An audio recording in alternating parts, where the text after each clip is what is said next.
Baik,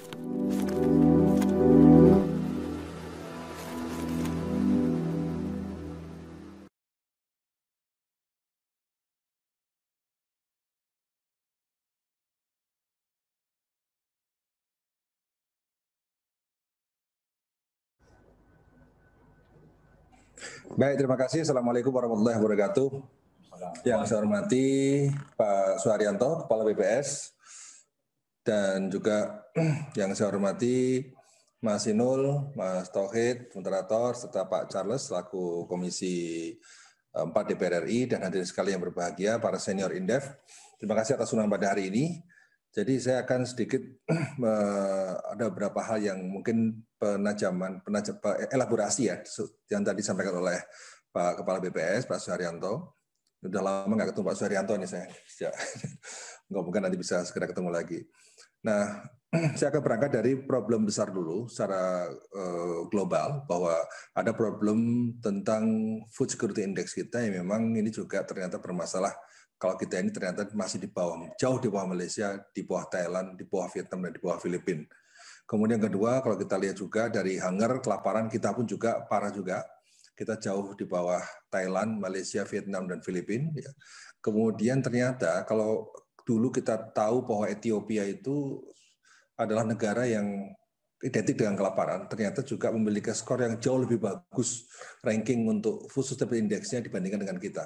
Jadi kita lihat bahwa Zimbabwe, Ethiopia itu jauh di atas Indonesia.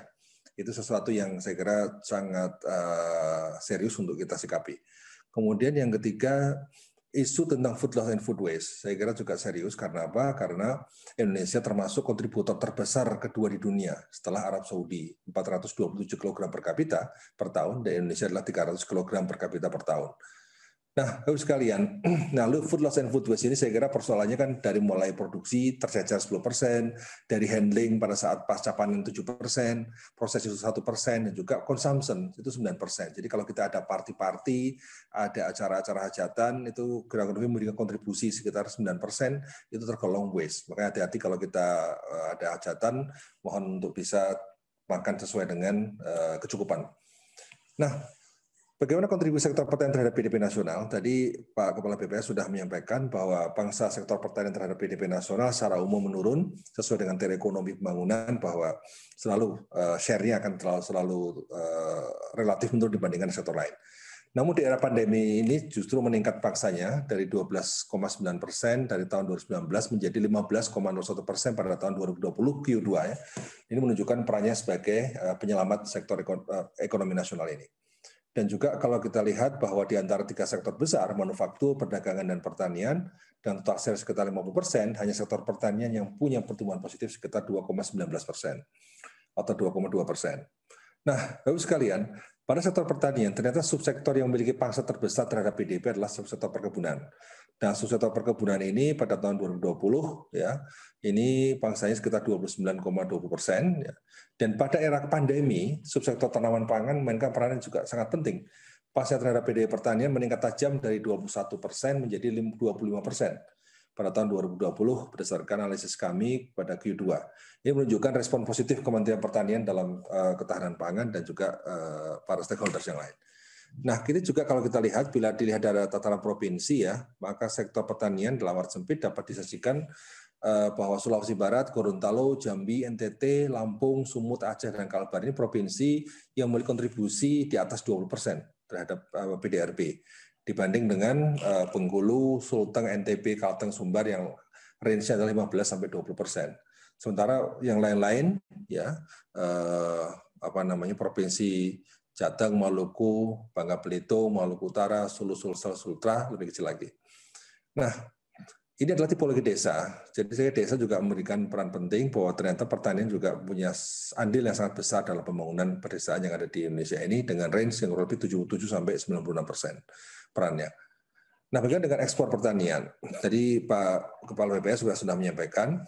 Nah, saya coba lihat dari time series-nya bahwa ternyata memang dalam kurun 2016-2018 sektor pertanian mengalami penurunan dari 18% menjadi 16%. Di COVID ini justru meningkat menjadi 17,77%. Ya, ini setara dengan 20,82 miliar US dollar pada tahun 2020 sampai September ini.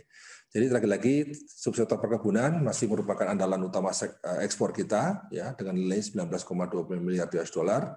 Tanaman pangan, ya, juga masih fokus untuk menjaga ketahanan pangan nasional, ya, dan ternyata juga masih dapat devisa dari ekspornya, ya, meningkat dari 170 juta US dollar menjadi 183 juta US dollar. Nah, Bapak sekalian, next. Ini kira-kira pada saat COVID ini memang harga-harga produk primer ini menurun dan trennya, dan kalau kita lihat juga bahwa negara-negara lain seperti Vietnam, Thailand, Rusia, Kanada, Brazil, Amerika, dan Kanada ini semua menahan ya produk-produk pertaniannya untuk diekspor. Nah, sehingga kita fenomena deglobalisasi ini akan terjadi, dan ini kesempatan buat Indonesia untuk semakin memperkuat komitmen untuk mewujudkan kedaulatan pangan dan juga kemandirian pangan. Nah, coba kalau kita bandingkan bagaimana kinerja pertanian kita dengan negara-negara lain ya, di Asia Tenggara seperti Vietnam. Jadi rata-rata pangsa sektor pertanian Indonesia terhadap PDB itu kan 13,25% ya. Jadi ini sedikit bawah Vietnam, dan kontribusi sektor pertanian seluruh negara di kawasan Asia Tenggara ini cenderung menurun. Saya kira ini tren semua negara yang ada di dunia ini. Dan juga kalau kita lihat rata-rata nilai ekspor pertanian terhadap total ekspor Indonesia, ini kita yang tertinggi di Asia Tenggara dengan kontribusi sekitar 23% pada periode 2015 sampai 2019. Dan ini 10 ekspor produk ya pertanian tertinggi ke pasar dunia saat ini masih sektor perkebunan. Kalau kita lihat data lagi, misalnya bahwa Thailand dan Vietnam juga merupakan negara dengan surplus beras tertinggi di kawasan. Dan Indonesia juga menunjukkan surplus beras nasional, kecuali estimasi pada tahun 2020 ini. Nah, ini nampaknya ini kita perlu kajian lebih jauh tentang akurasi data produksi, konsumsi, dan stok beras, agar pengambilan keputusan kita jauh lebih tepat lagi. Nah, kemudian kalau kita lihat lagi tentang perkembangan produktivitas pertanian, jadi kalau produktivitas pertanian bandingkan Indonesia, Malaysia, ya, Filipina, Thailand, dan Indonesia, bahwa produktivitas beras Indonesia berkisar antara 5,13 sampai 5,24 ton per hektar, berada sedikit di bawah Vietnam. Tapi sebenarnya kita ini bagus ya dibandingkan dengan Malaysia, dibandingkan dengan Thailand, bahkan dengan Filipina apalagi. Dan biaya produksi beras Indonesia ini lebih tinggi dibandingkan dengan negara-negara lain. Karena kalau kita lihat ini biaya perbandingan struktur biaya beras di Asia, bahkan tidak hanya di Asia Tenggara, di Asia pun kita tertinggi. Ya, ternyata biaya produksi beras di Indonesia ini tertinggi, salah satunya adalah karena faktor upah buruh. Jadi memang agak ironis bahwa ternyata faktor SDM di kita jauh lebih mahal dibandingkan dengan di Thailand, di Vietnam, di India, Filipina, Cina. Jadi dari sisi produktivitas kita tinggi, tapi juga dari harga kita cost-nya juga sangat-sangat tinggi.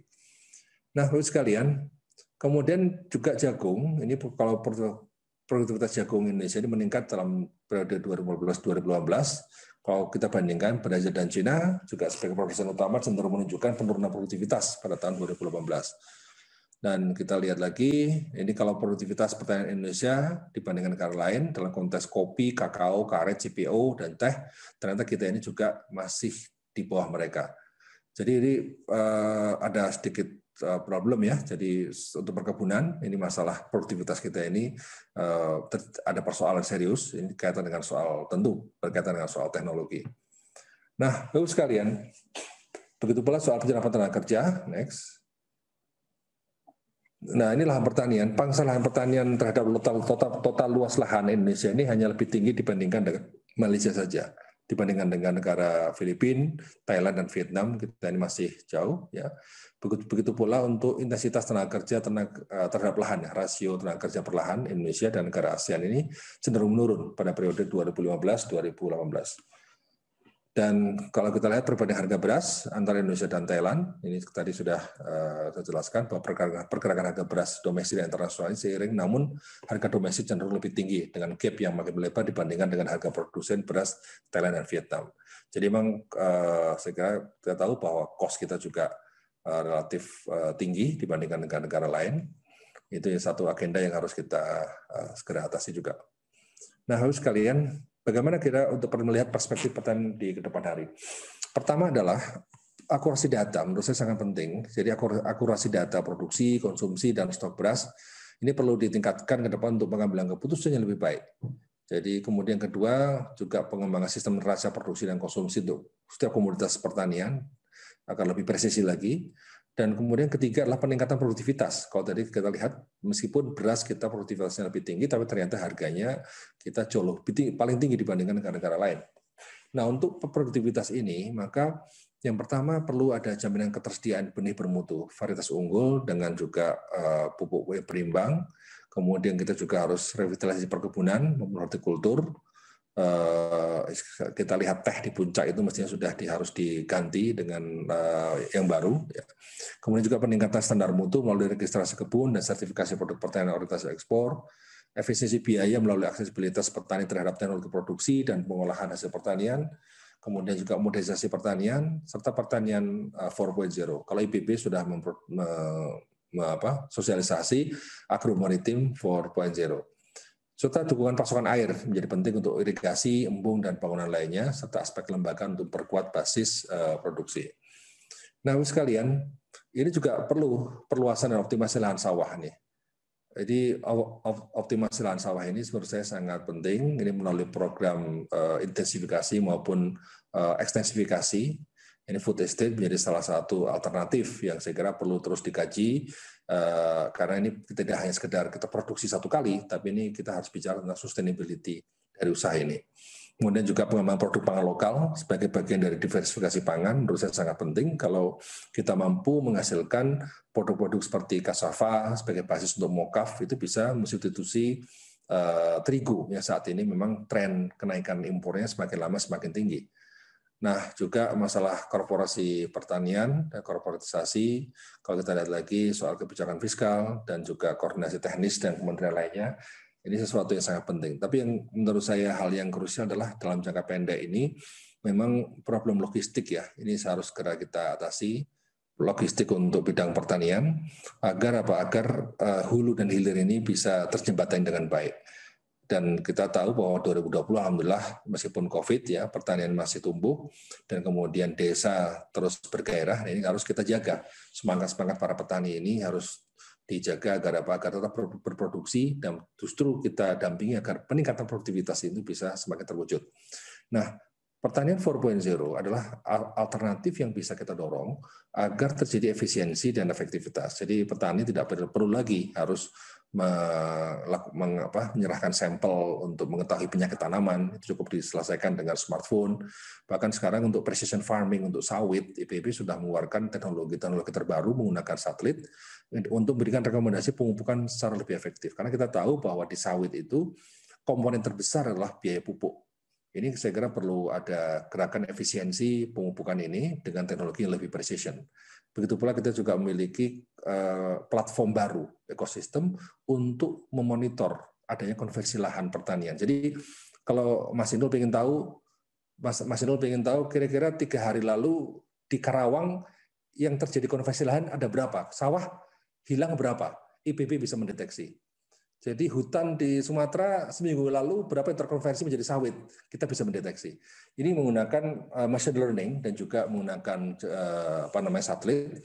Itu yang baru kami launching sebulan yang lalu dan ini moga-moga bisa digunakan oleh pemerintah. Nah, jadi ini sebagai gambaran ini platform ekosistem yang kita kita launching kemarin itu adalah early warning system untuk perubahan tutupan vegetasi dan juga monitoring perubahan penggunaan lahan. Konversi lahan itu bisa dilakukan real time. Ini sangat-sangat membantu sekali, apalagi dikala kita saat ini hendak mewujudkan kedaulatan pangan, di mana lahan-lahan irigasi teknis harus kita lindungi. Kemudian kita juga untuk ini fire risk system untuk mendeteksi kebakaran hutan 6 bulan sebelum kejadian. Ini juga menggunakan teknologi terkini yang 4.0. Nah, ini smart seed, layanan informasi benih, sayuran, dan pemupukan presisi. Kita bisa berikan rekomendasi pemupukan, irigasi, prediksi curah hujan, dan membantu mengotomatisasi pemetaan komoditas. Juga layanan data geospasial untuk pengembangan tanaman hortikultur yang diletakkan dalam web, apps ya, dan juga SMS, serta bisa diintegrasikan untuk bisa memberikan rekomendasi berbasis lokasi untuk berbagai komoditas hortikultur. Ini sudah kita terapkan di Jawa Barat. Ini moga-moga bisa diaplikasikan di daerah-daerah lain. Ini contoh bagaimana teknologi 4.0 sangat bermanfaat untuk memberikan rekomendasi bagi investasi maupun bagi pemerintah, juga bagi para petani. Nah, ini juga untuk deteksi pintar kesehatan tanaman padi. Ini teknologi saya kira sangat penting untuk bagaimana menilai kerusakan padi akibat banjir, kekeringan, serta hama dan penyakit tanaman. Dengan penginderaan jauh, dengan teknologi spasial baru, dikombinasi dengan drone. Ini adalah cara yang sangat penting sekali agar bisa memonitor kondisi prediksi-prediksi untuk tanaman ke depan. Nah, kemudian juga Nutrigats di teknologi smart vertikasi pada budaya sayuran skala UMKM. Ini untuk petani-petani kecil. Ini saya kira sangat bagus, bisa digunakan untuk irrigation dan juga untuk pemupukan secara lebih presisi lagi. Dan ada lagi, ini deteksi pintar kematangan buah menggunakan smartphone, smart integrated pest management, kita sudah terapkan di Sumatera. Sekarang sudah berbasis pada IoT untuk pengendalian smart management, integrated pest management ini.